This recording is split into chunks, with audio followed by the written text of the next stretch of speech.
Notre Dame's Rolls-Royce Merlins are being loaded for the long trip to San Diego. Engine mortality is high in a fierce thunderboat competition. That's not hard to understand when you remember that these engines were designed to turn 2,800 RPMs in an airplane, while in a hydro, they're expected to turn 4,000. They reverse the fighter's engine in a hydroplane. The front becomes the rear because that's where the propeller is. Supercharger and carburetor are then repositioned and a special racing gearbox is installed. The step-up box turns the propeller 3 times faster than the engine. At 4,000 engine RPM, the prop turns 12,000. And when the hull lifts out of the water so that the prop spins free, watch it. The whole engine's likely to disintegrate, like this one. That's why a successful hydro is really a tribute to a crew who change engines faster and more often than they'll change shirts.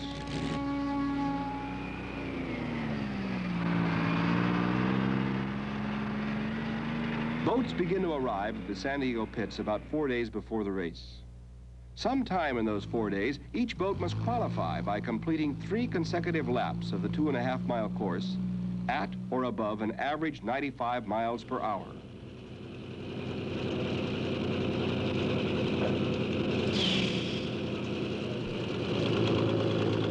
The Notre Dame crew sets to work right away.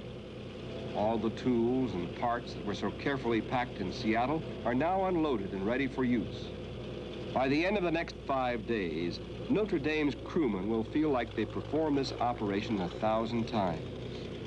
But not a man will complain, because this is the big one. This is the Gold Cup race. The race they've aimed at since the first piece of lumber was cut for the Notre Dame's hull. Sure, there were other races, and they've done well. Notre Dame stands 4th in the national high point standing and is a consistent front-runner. But the Gold Cup's the important one. And Notre Dame's crew, owner, and driver want that cup more than any other. To get it, they'll have to race Notre Dame 60 miles around Mission Bay and finish faster than a dozen other boats with the same ambition.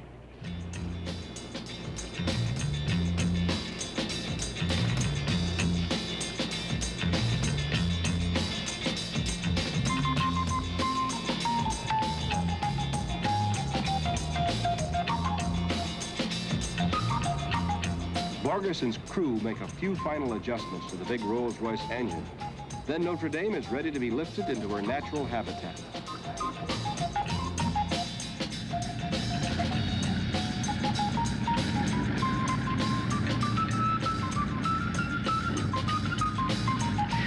Once on the race course, much of Notre Dame's success depends on her driver. Leif Borgerson is no newcomer to the sport. He was racing outboards when he was 9 years old. Since then, he's tried his hand at just about every kind of water racer there is.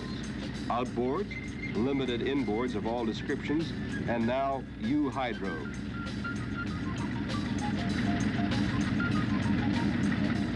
At 23, Borgerson's a veteran with the Notre Dame crew. But it was only a year ago that he actually raced the big boat for the first time. He qualified in the race at Coeur d'Alene, then went on to win second place in his second race. And that race just happened to be last year's Gold Cup. Not bad for a rookie. In his first full year in Thunderboats, the national point standings show Borgerson in 4th place, right up there with the legendary names like Bill Munsey and Bill Sterrett, Bill Shoemaker, and Fred Alter. Tension starts to build in the Notre Dame's crew. These qualifying laps are essential. Leif must average at least 95 miles an hour. That means straightaway speeds of over 170 miles per hour. Although that's certainly not Notre Dame's top, everyone will feel a lot better when those laps are safely out of the way. And he's away, driving the first 15 miles on toward the Gold Cup. Only an area as large as a pocket handkerchief is touching the water as Notre Dame skims across the sea at San Diego. She's out to qualify for the Gold Cup, fastest, toughest, most glamorous powerboat race in the world. Driver Leif Borgeson slams her down the chute or back straightaway. 130, 40, 160 miles per hour as he roars past the shutdown buoy. Borgeson plays the foot pedal against the rudder, working it through the turn, staying on the power. He's taking no chances with lower, safer speeds.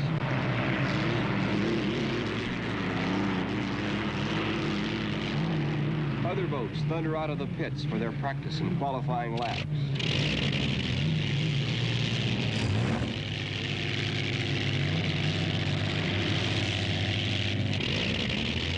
And already there are casualties.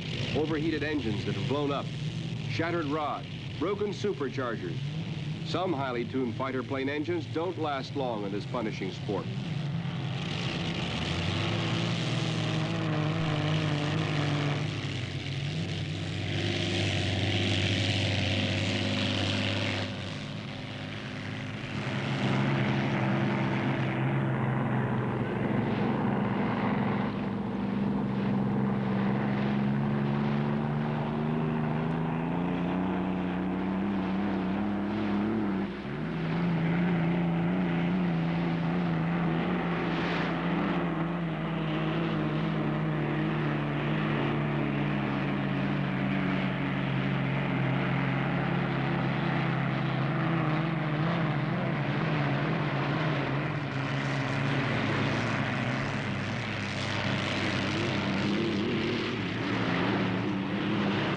Notre Dame completes her third and last qualifying lap with an average speed of 113.164 miles per hour, well above what she needs.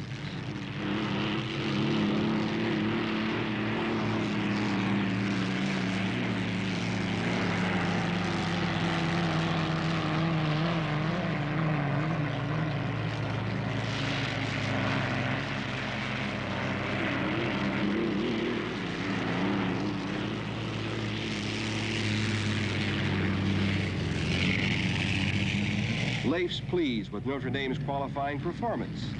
The engine ran perfectly, but even so, the crew will take it out to be completely inspected. In its place, they'll install one of the 5 other engines they've brought with them. The rotation of engines and constant reservicing goes on throughout every race. Borgeson's job for the day has just begun. Now his training as a mechanic comes into play as the crew crowds around him for a complete debriefing. They want every detail of the Thunderboat's performance.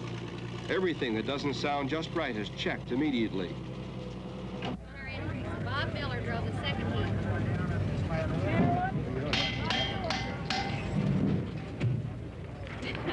that one out. Notre Dame's crewmen are engaged in the ticklish business of filling bottles of nitrous oxide. Under high pressure, this laughing gas is injected into the boat's fuel system to add extra super cold oxygen to the fuel mixture.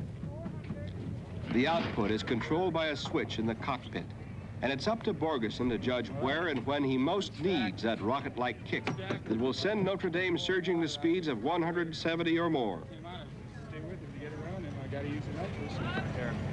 The nitrous is just as hard to handle here in the pits as it is out on the course, and is carefully stored and kept cool to reduce the pressure.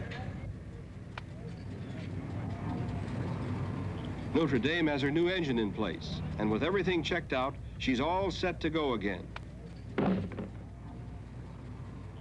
There's only time for cold hot dogs and lukewarm coffee while the crew plans strategy. Then it's more qualification laps until race time. Best qualifying time means additional glory for the whole team and added respect from the competition.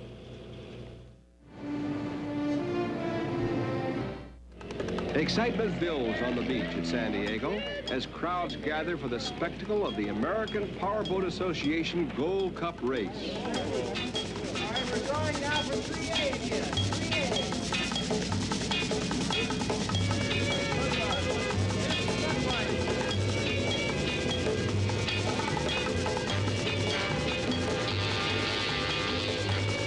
Leif Borgeson's first heat will be a tough one. He's drawn off against some of the best boats and drivers in the game.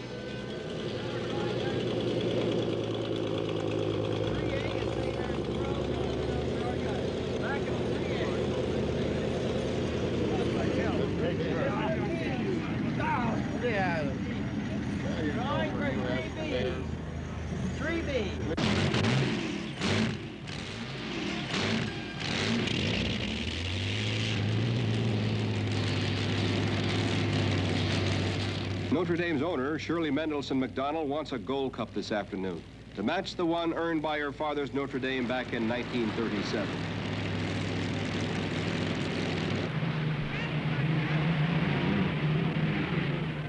Everything's ready in the official grandstand. Time to start the countdown.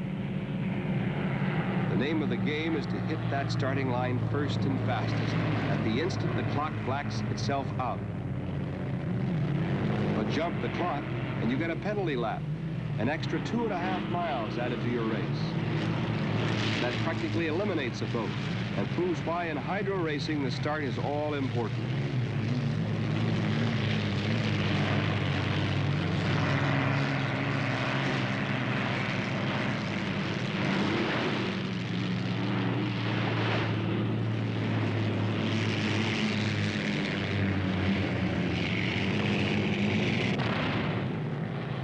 It's a good start.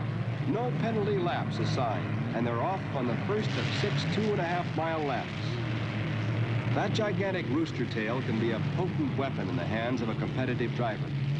You'll go a long way to find drivers more skilled than these. Coming out of the turns, the drivers are already building power to hit top speed in the chute. Bardot by, with Fred Alter working her up through the pack.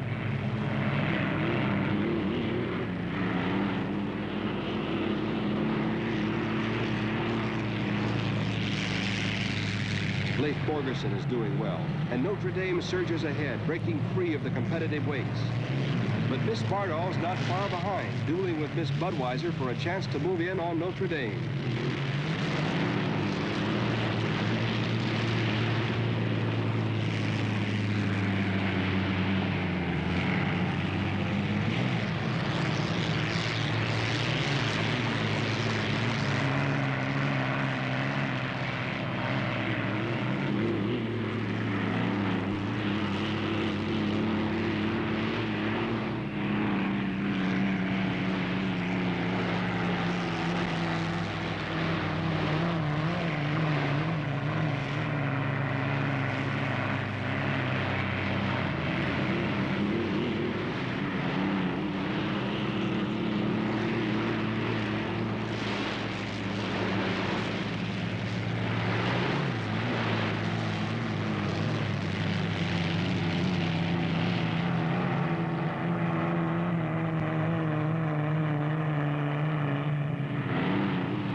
Back ashore, the Notre Dame owners and crew are thrilled to see just what they came for. Notre Dame way out front, leading the other boats into the 6th and final lap of this first heat. A solid win.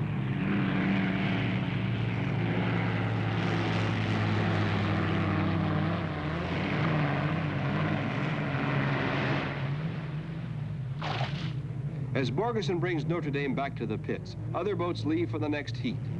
Before the afternoon is over, Leif must drive another 30 miles in 2 more heats to secure for himself and Notre Dame a place in that 4th and final heat for the Gold Cup.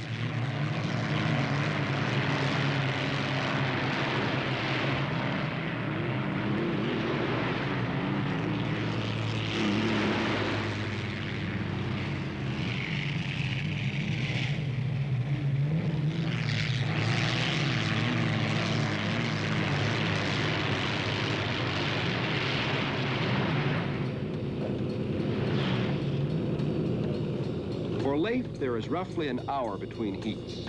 Time for tension to build before he faces new competition. But for the crew, the time seems all too short as they race to get the old engine out, get a new one in and ready. The race isn't helped any when a nitrous oxide bottle overheats and blows.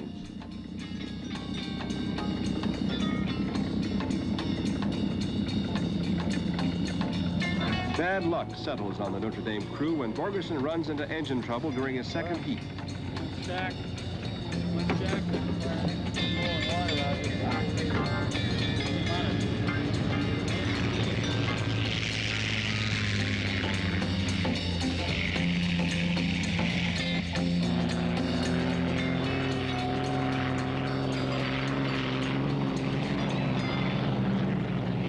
Now into the third heat, Borgerson desperately needs a win to earn him the points to qualify for the final heat, the big one that leads to the Gold Cup.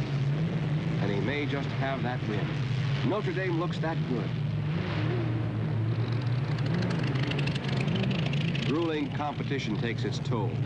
Fred Alter has been lapping Bardol at speeds of 105, but the checkerboard Comet's big engine suddenly died. As if that were a signal, there's a sudden fire as raw fuel gushes from the broken interior of the pride of Pay and Pack's engine.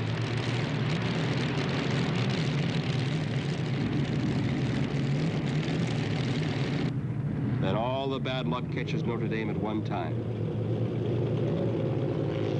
She goes dead in the water. No explanation. Fred Alter. Bill Muncie. Leif Borgerson. Their disappointment is keen. They had pushed their machines and each other to speeds of 170 miles per hour and faster. Finally, something had to give. These drivers wouldn't back off, so it had to be the engine, something made of metal, not flesh. The race goes on. The Thunderbolts battle across Mission Bay for a chance to be in that fourth and final heat. At about 5 p.m. it starts. But it starts without Notre Dame. But there'll be other races, and Notre Dame will be back to continue a proud tradition. Once you've experienced the thrill of unlimited hydroplane racing, you can't shake it. The color, the challenge, the fulfillment, the disappointments. Owner Shirley Mendelson McDonald, driver Leif Borgerson, all the Notre Dame crew. They'll return stronger, more determined than ever. It's their keen interest and love of the sport that makes unlimited hydroplane racing one of the greatest spectacles on the water.